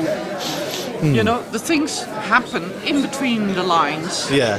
In the breaks, in the connecting. That's it. That's how it works. I think. Yes, that's how it works. And then it's brilliant. Good energy. Very much so. Yeah. And I like this venue. I like the silk stuff hanging from the ceiling, and well, the chairs you can see here are these sort of like these chairs are like cushions on them, you know, and it's like they're a lot more comfortable than the old chairs we used to have. It looks. It's about the wedding, you know. They organize weddings here. Yeah, you can see. So it's the male, female getting together, yin yang. Oh, that's right. the energy we're in. Well, that's an interesting way to look at it. Yeah, definitely. So that's our venue, ladies and gentlemen, the Probe venue. And there's a bar over there. There's actually a bar, so you can order drinks. There's tea and coffee outside. All that's lucky we don't have all the merchandise stalls, but we've got these things here, whatever they are. Yeah, very interesting stuff, and a nice place. This is Alvin, and this is his T-shirt. Beware the Lizard People by David Icke. Brilliant. Thank you very much. There's a brilliant stall of his T-shirts. That's a good one. Yggdrasil tree, peace symbol, Ashtar command. Oh, there's the Aetherius Society ones. It's a yoga one. Pagan. Oh, it's like Blasphemy Symposium. Yin Yang. Nice one. And there's some orgonite and things like that there. It's a shame they haven't had the stalls they had last year. It's just not allowed, I don't think. Yeah, if it's the same size as this one. I just don't think they permit the stalls at as I was saying before. You can't get all the bookstores are gone, it's just not there. I'm now with my friends, my pro buddies, and I'm just going to do a promotion. And we're just going to have a little word about Colin. How are you? All right. I'm all right. How's everybody? Are you in? You know, Colin. Regular viewers will be familiar with Colin. Now, how are you? Enjoying the conference? Very much so. No, I wasn't too sure what to make of the new venue and everything, but it's been better than I thought actually in some way. Obviously, it's at quite. I think it's a 3-star hotel. I don't know if that's correct, but they've got like proper seats, which is something we never had in the YMCA before. So that's definitely a bonus. Sadly, some of the stalls and stuff don't seem to transfer. I'm not sure if they're allowed to sell stuff there, but all the speakers have been great. You know, we had Charmaine yesterday, which I'm sure you've already heard about from Ben talk about, and who else we had? Miles was talking, and you know, it's been good speakers, and I mean, you know, it was always a good place to come to, as it was when you were going to the YMCA, but it's probably even better now because if you do expect a bit more, you know, higher quality, you know, like venue and stuff, and there's even more reason now to come to Proba. So and it's not it's much less. The prices have gone up. It's only gone up by £6 for a weekend ticket, which is much less than I thought. So it's good. It's and it's got just about the right amount of speakers. So you've got like 4 speakers, an hour and a quarter each. So it's not too, you're not too bogged down. It's not too heavy. They've got a bar there as well, which you know, obviously that doesn't something we're not interested in going to. But no, never. No, we never touched this. Happy hour 6 till 7. No, but no, it's just good as a social event. And there was music yesterday from Mr. Medley, who did some.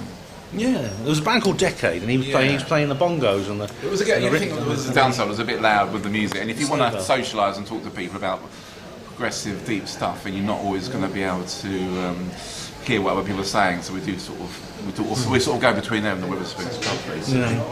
But no, I thumbs up for me. I've really enjoyed, you know, all the speakers. We got a couple more to go, so.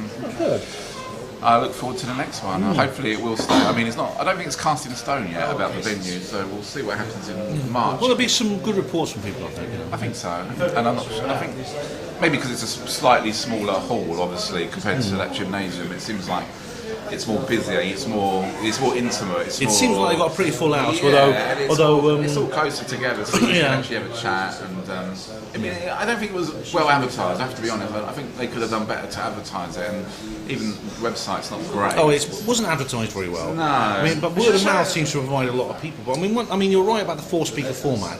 It's much, but the 5-speaker format was a big mistake because it's too much. The speeches were too short. As it is, breaks were too short. Speeches were too short, and it was just like the schedule was too tight. But so thanks for your input, Colin. And Dave, see you next time. Dave, you know, regular viewers will know Dave as well. Hi everyone. No, Probe's. I always enjoyed Probe, and this weekend's been no different. Really enjoyed it. And it's. I think the new venue is great. Better than the old sports hall. You know, nice. It's a nice warm vibe in there. But Probe's nice anyway because all the people are nice. You see regular faces, and it's a very warm vibe, and you get into sort of deep conversations about stuff. And I like Probe because it's a very sort of metaphysical conference. It's not too nuts and bolts, you know. It's talks about, you know, deep ideas and you know, that sort of thing. Looking forward to catching up with people here. Always enjoy it. And the Saturday night thing, you know, the social thing is nice. And the music was a bit loud last night, so we had to go somewhere else. But it was a bit very nice. A negative thing we should say, it's no fault of theirs, is the weather. It's been a bit stormy, a bit windy here. Exactly. Obviously, there's nothing we can do about that. But the weather's been appalling. Well, actually, the venue is actually nearer to hotels, so if you can get bed and breakfast, which are it's right on the seafront, it's actually nearer for delegates to go to, and even if it is pouring rain, you can actually stay literally a minute away from it. So, well, the fact that we're all in the hotel and we don't have to go out, it's a lot more convenient for the logistics and the accommodation, getting between different places, from getting to the town centre and 5 minutes to the hotel and the venue. It's a lot fish and easier. chips. But no, I enjoyed it, and last night I managed to drift back to the hotel and have a chat with a few people when it's nice and quiet. And when you can actually hear each other talk, and I enjoyed that because that's one of the highlights of the Code for me.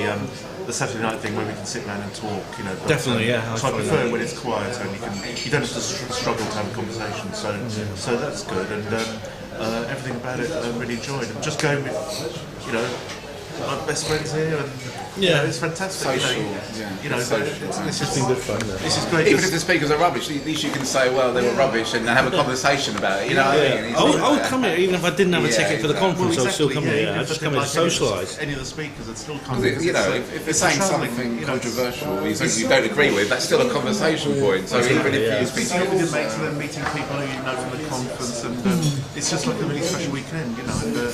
And it's been great for me as well. I'm in the middle of a 3-month temping assignment, and it's like a nice break right in the middle of that. So, good. So in all levels, it's really worked for me, but it probe always does.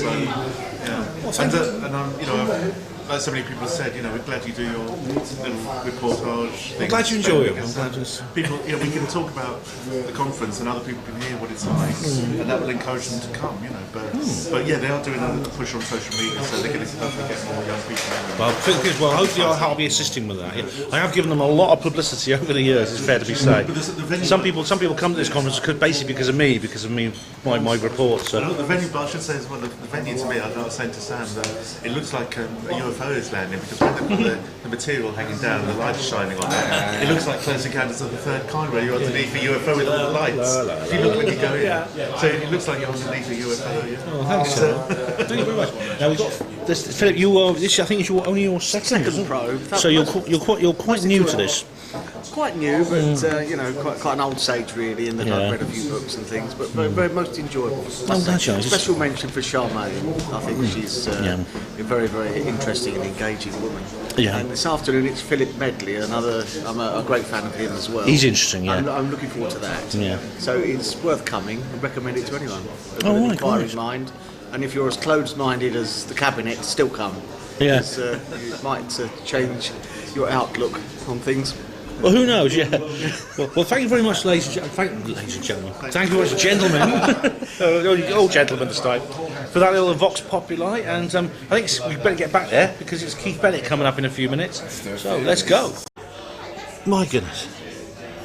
Believe it or not, the sun is shining. The sun is shining,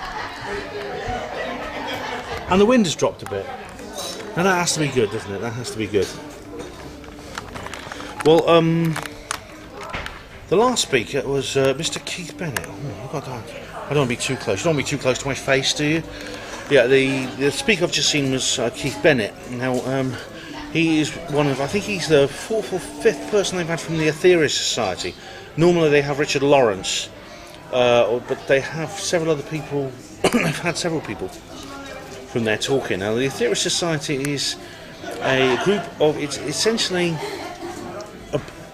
they have developed very, very complex spiritual ideas connected to the UFO phenomenon. And this was started by Dr. George King, who was a taxi driver from London, who really became very, very interesting because he founded the Aetherius Society.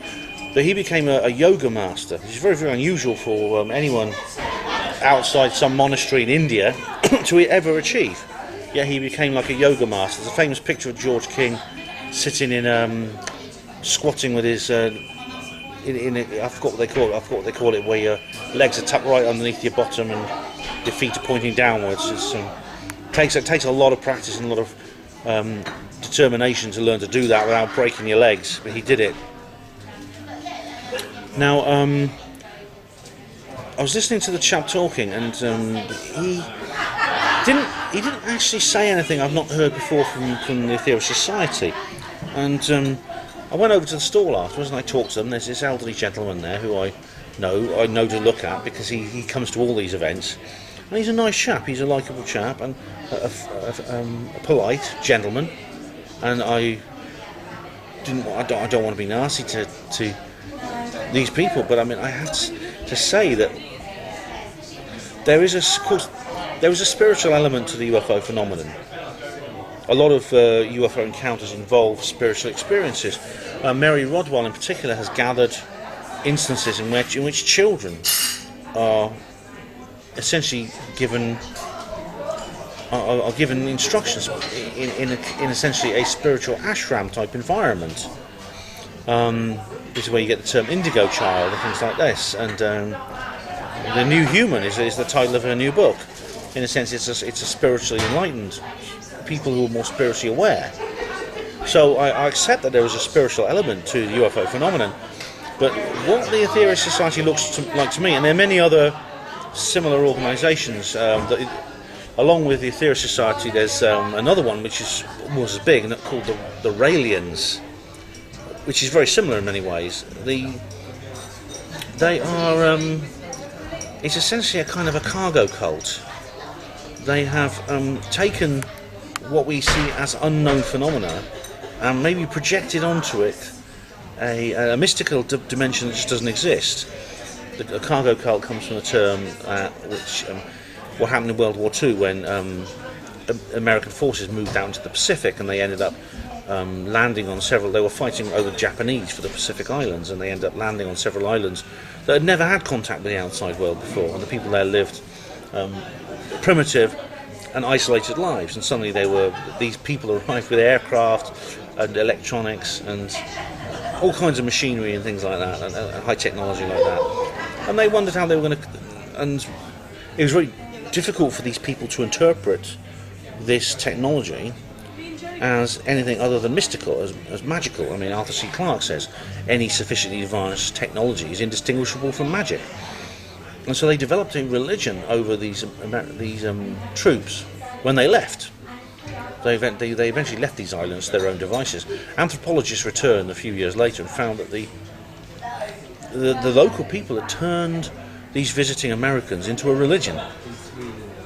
And they actually built, when the Americans dismantled their airstrips and disappeared, the native peoples of the island rebuilt the airstrip out of wood and trees, and they cut down trees. They made replicas of aircraft, control towers, even radio sets, and they carried out religious rituals associated with these.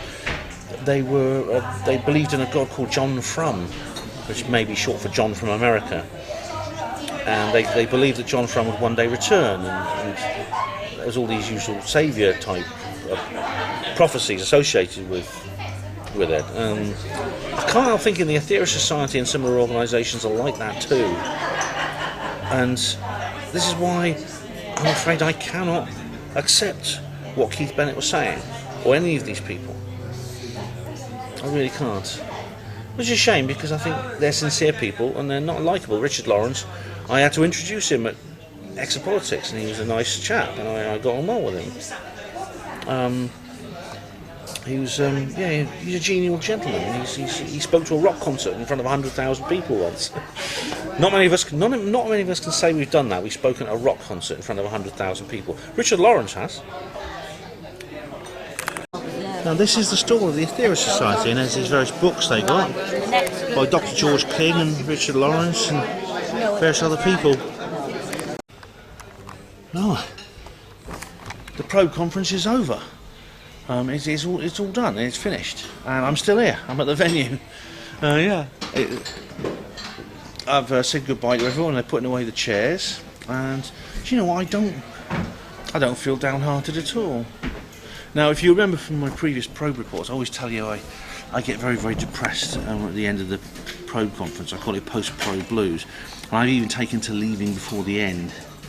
So I'm actually out of the venue before the conference ends, so I don't have to go through it. But you know what? I don't feel the need to do that now. This time. I don't feel I need to do that. I don't feel so emotionally delicate this time. That's a good sign. I think it means I'm happier. I'm happier at home. I'm happier as a person. I feel more confident. So I just said goodbye to everyone, and see you next time. I don't feel sad. I feel happy now, it's very, very good news. Anyway, the final speaker was Phil Medley, and he was talking about all kinds of things. He talked about the Corey Good evidence to do with Antarctica, which is very interesting, and I covered that on Panama Voice with Patriarch Kirill of Russia, the Russian Orthodox Church, going there at the same time that Buzz Aldrin, the Apollo astronaut, went there, the guy who didn't go to the moon, and at the same time that John Kerry, US Secretary of State, went there, and Kerry went and broke his leg and disappeared for 24 hours. So there's something weird's going on in Antarctica. I don't know whether it really is they've discovered a new civilization or whatever it is, but There are pyramids there. There are structures in Antarctica that look like pyramids. I've covered that on Her Pan My Voice. Also, there's a lot of there's a lot of other mysteries that Phil was covering in his speech. He talked about the history of the solar system and about how Mars used to have an atmosphere, and there was a civilization there of intelligent beings that created things like the face on Mars, and there was a cataclysm. This is how Mars turned into a dead world that it is today, but it used to be a living world like the Earth. There was another cataclysm that ended the Earth had to be reseeded by the aliens, and then Lemuria and Atlantis rose, and that basically ended just before the historical period. But there's remains of ancient bones of giants, and now this is something that Andy McGrath Andy McGrath was talking about too, and also there's footprints, giant footprints in bedrock, human footprints, some of them very, very large. Now there's some normal sized footprints as well that are just incredibly old, millions of years old, but before humans are supposed to have existed. There's one on the west coast of Scotland which is like a normal sized foot, but it's wearing a shoe.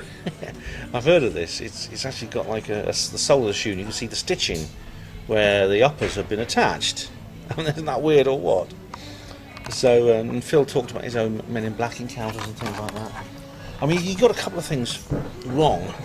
He talked about animal mutilations, and he said, well, the animal mutilation thing has been solved.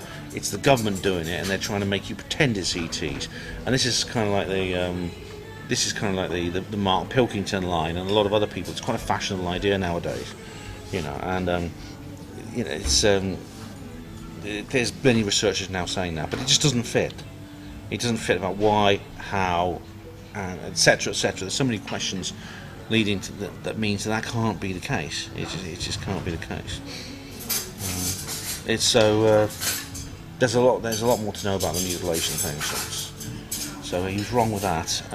But all in all, great event and a great conference. But it's not over yet because there's still more socialising to do this evening. So again, I feel totally different now than I felt at previous conferences. So that's good. It doesn't mean I enjoyed the conference less. It just that means I am happier just to see it end. I'm more confident, you know, and I don't feel the loss that I felt before, and that's a good sign. It's a healthy sign. Okay, I've been for a curry at the Mogul restaurant. It's a really, really nice place. Now I'm walking back towards the number 15. I've just dropped off the book by Sue King, which I got hold of. Didn't want to carry it around with me because I forgot it. I already left it in the bloody hotel, and Miles picked it up for me, luckily. But look, there's these rather strange things here. These lights, which look a bit like UFOs anyway, when you can't see it when they're switched on. On top of them are these like these blue lightsaber things. And they're all across, you can see they're all along the street. And I don't know exactly what they are. Are they Halloween decorations or early Christmas decorations? Or maybe they're just part of St. Helena's St. Anne's general decorative flavour. I mean, there's always been weird decorations along here. There's these like you saw the whalebone arches earlier on. That's what they look like. And there's these blue lightsaber things on the top of the lampposts. They look very nice. I mean, they look very effective over there. I do wonder what they mean. Now we're going to go to the number 15 because Tony's been on. Tony, loudmouth Tony, has been doing the pub quiz, and so he left the meal early and went to do the pub quiz. So now we're going to go and see how he got on. I bet he won the jammy git. Yeah. So yeah, and I tell you what, if the weather, you can't see with the camera, but there's a bit of broken cloud, it might actually be okay for a late night sky watch on the beach. I'll let you know if it is. Okay. It's the light. Yeah. It's shining, which is causing it to be white. There's more blue ones there. But we're now, ladies and gentlemen, we're now sky watching. You might pick up the blue. So you'll probably pick up that blue if you take a snapshot. Right, okay. Now we're just crossing over the road because we're going to go sky watching on the beach. The weather's not that brilliant actually. It was wonderful about an hour ago, but now it's clouded over and it's raining again. And so we're going to head for the beach, just on the off chance. Miles has gone ahead of us, and we're going to go and see what we can see once we're on the beach. Okay, ladies and gentlemen, we're on the beach. Down the beach. And it's, I don't know how much you can see. I'll put the night light on. There is a little bit of light. Well, that's it. It's the night light. So now you should be able to see Mike over there. Now Miles is out of range of this night light, but I don't know where the others are. But they're hanging back. We're heading to see what we can find anyway. But the sky, there's a bit of broken cloud ahead actually. Now there's the lights of Southport over there in the distance. I thought it was Morecambe on the left. That's Southport over there. There's this course here is all St Anne's.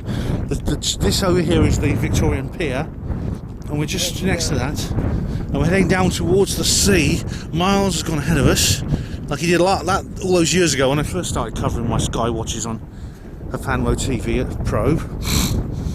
And so there's some lights out there. I don't know if you can see them, but I think that's either a ship or it's some kind of platform. There's a green light there, which means there's a ship heading southwards.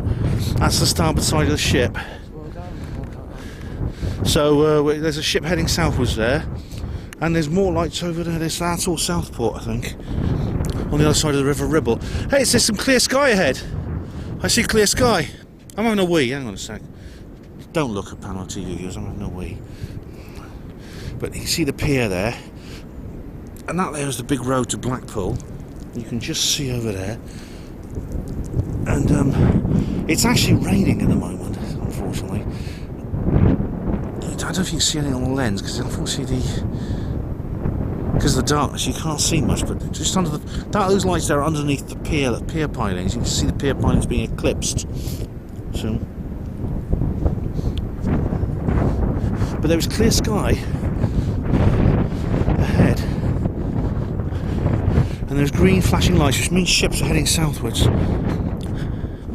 And I'm trying to see if I can try and catch up with Miles where he's going. Now these sky watches at Pro sometimes happen and sometimes they don't. They're very sort of like on and off thing. But the beach that lives in St Anne's is lovely. But the tide goes out a long way. It actually goes right out about 2 miles. So you can't actually. It's actually dangerous to go out too far, because if you go straight out, the tide will turn and it'll catch you. It goes very fast, it's like a walking pace, you know. But if you get caught on a little like sandbanks, it means you end up getting drowned, like those poor Chinese guys at Morecambe Bay. Now there's that light there. It's like there's several platforms. I think they're gas platforms or something like that. There's some natural gas reserves here, which they're trying to frack at the moment. There's actually light coming. There's that glow. I think that's the lights of Southport reflected on the overcast you see there. Miles! Miles has gone ahead. We're coming to the end of the pier now. I'm not going to put the night light on because there's no point, you won't see anything. But there's actually clear sky. I can see clear sky.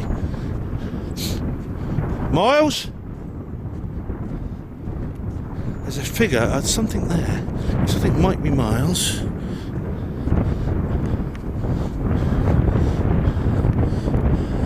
And there's the old pilings. There's the remains of the old pilings. I can see some figures ahead. Hello! I don't know if you saw that, ladies and gentlemen. Those are not aliens. I think that's Miles and Miriam. Hello! Hi, Miriam. I can even recognise Miriam. How are you? Fine. Oh, good. There's a weird light. You saw the weird light on the beach. There is, yeah. Where does it come from? I don't know, where's Milesy? There. Alright, yeah. Well, we see, like, this. I can see the sea is glowing. It's like, maybe it's light from Southport. It's, but we've got a lovely view. I mean, there's like, I think that's the old pilings over there. And that yellow light there, I think, is just that yellow light. That's actually the Southport on the other side of the Ribble, the River Ribble. But the North Wales, you can actually see part of North Wales over there in the distance. The green lights are ships heading northwards. They're heading from that way across us. If they're red lights, it means they're showing their port side. That means they're heading that way. But I can see clear sky. I can see clear sky. Has Miles gone wading or something? Is he gone wading in the sea? Yes. Miles? Oh, hello. I can hear him, he's alright. Now this... I'm getting a bit of deja vu. Regular Hapanwo TV viewers will know that I was in a very similar situation to this about 5 years ago, where Miles went wandering off into the distance and we wondered where he'd gone. And he's, well, I think he's alright now because we can hear his voice. But we're right at the end of the pier. But it's clear sky, man, it's clear sky. And who's that coming out of the distance? Who's that coming out of the darkness? There's a human figure ahead, it's coming towards us. Does he have his FBI sunglasses on? We don't know, but it's definitely human. It's definitely human, and it is in one piece. It is the one, it's the only Milester! I am a cyborg. I thought you might be, yeah. I have become part of the sea. I'm a Silurian. You're like that Nightmare Man. Yeah. That was a good TV series, that was. That was a bloody good TV series. Well, so we got... as you can see, based on the moisture of the local terrain, this tide has gone out. Yeah. So we can walk quite safely, practically the whole way to Ireland, yes. based on the geology and the shallow depth of the sea of probably only 300 to 400 feet. Right, okay. However, Well, I'll get that's a little bit deeper than my oxygen survival levels, so we'll call it a day. Yeah, I'll get my stilts out, I think, and see how I get on. So I didn't smile, Mirror. Did you get a good picture of us? That's pretty good. No, I'll do for Facebook. Right, so, well, there's a bit of clear sky. We haven't seen any UFOs, so we're going to head back and maybe catch the last orders at there's the lights of Blackpool over there, yeah? Ben, shall we say that's a shallow excuse for going back to the pub? Well, it's a typical Irish one, I think. I don't blame the Irish on this here. Well, going to the pub. Shallowing. The tide's gone out. I'm Mr. Skeptic here. It's very simple. Low cloud, tide gone out, damp conditions. It's raining as well. It's not raining at all. It's stopped right now, but it's just you're embellishing the truth here. So on that basis, I think we should enjoy the moment. Yeah, definitely. And retract to a safe environment. I suppose so. It's a lovely Hear the sea, which is probably 100 metres away. It is. It's absolutely a lovely location. It's a lovely feeling. The sky looks lovely feeling. Now that we know the tide's going out. Yeah. It's actually beautiful. Miles is actually honestly saying that the excuse "let's go to the pub" instead is not a typical Irish one. It's not. I shouldn't blame the Irish for that. A thinly veiled pathetic excuse of pathetic excuses on the level of pathetic excuses is probably the lowest. Right, okay. Oh dear. That, Ben, with all due respect, and you've got many attributes and things which are extremely important, and you've got lots of insights in human nature, but this is one of your lowest. Oh Going dear, back sorry. to the pub because it's slightly too cold and there's nothing to see in the sky is a pretty good one. Well, my flaws have been assessed, I think. My flaws have been assessed. Yes, so legitimate flaws, but you don't have the FBI glasses, you have no classification. Oh, those ones, they're brilliant, they are, yeah. You haven't seen the FBI glasses, have you? Hopefully I'll get the chance to show you them. But it's lovely, it's absolutely beautiful here. I know you can't see anything, alright, people complain. Ben, you keep saying everything's really nice and you can't see anything. But there's the lights of Southport reflecting off the overcast. To the north we can see the lights of Blackpool reflecting off the overcast. There's clear sky out there, there's lights from ships. There's the gas platform there. And it's just like this, you can see for miles. It's clear, it's very clear. There's no fog. Come on UFOs, come on! Come on! Where are you? I haven't paid my £5,000 Stephen Greer. Come on, show us yourself.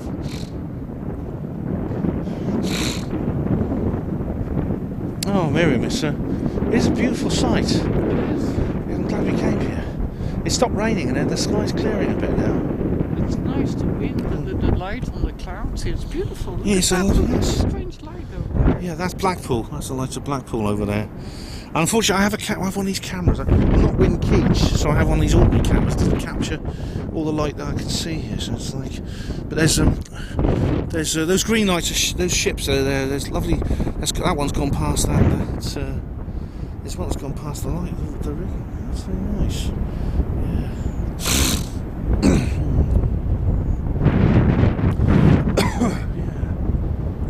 In the distance, Southport. I mean, we were here before, and it was like, we could see fireworks. There was fireworks and a laser display up there one night. And on a good day, you can actually see North Wales from here. On a clear day. Yeah. How do you account for that? Those bloody flat earthers. How do you account for that? You know, it's like, I don't know, I'm not going to get on the flat earth thing again, but it's just lunacy. You know, it's like it's below the bloody horizon. You can only see so far below the horizon. How come we can't see Ireland from here? Think about that, flat earthers. Should we go to the pub? I think we'll go to the pub. Mars has gone off to the pub. You're kidding. What do you mean? Mars has gone off to the pub. I say Mars has gone to the pub, and you say, you're kidding! But it's a lovely beach. The sand feels wonderful under my feet.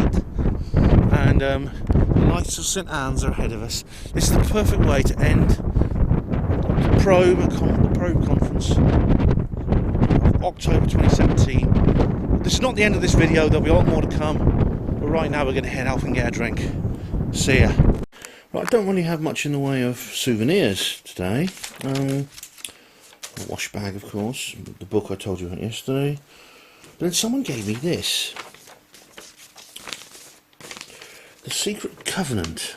And this is actually something I have heard of before. But I wanted to just read it for you. I'm very pleased, I'm very glad this lady gave it to me because it just gives me a reminder. It says, an illusion will be so large, so vast, it will escape their perception. Those who will see it will be thought of as insane. We will create separate fronts to prevent them from seeing the connection between us. We will behave as if we are not connected to keep the illusion alive. Our goal will be accomplished one step at a time, so as never to bring suspicion upon ourselves. This will also prevent them from seeing the changes as they occur. We will work together always, and will remain bound by blood and secrecy. Death will come to him who speaks. We will keep their lifespan short and their minds weak, while pretending to do the opposite. We will use our knowledge of science and technology in subtle ways, so they will never see what is happening. We will use soft metals, aging accelerators, and sedatives in food and water, also in the air. They will be blanketed by poisons everywhere they turn.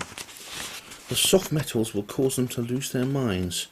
We will promise to find a cure from our many fronts, yet we will feed them more poison. The poisons will be absorbed through their skin and mouths and will destroy their minds and reproductive systems. From all this, more and more of their children will be born dead, and we will conceal this information. The poisons will be hidden in everything that surrounds them, in what they eat, what they drink, eat, breathe, and wear. We must be ingenious in dispensing the poisons, for they can see far. We will teach them that the poisons are good, with fun images and music. Those they look up to will help us. We will enlist them to push our poisons. They will see our products as being used in film and will grow accustomed to them, and will never know their true effect. When they give birth, we will inject poisons into the blood of their children and convince them it is for their well-being.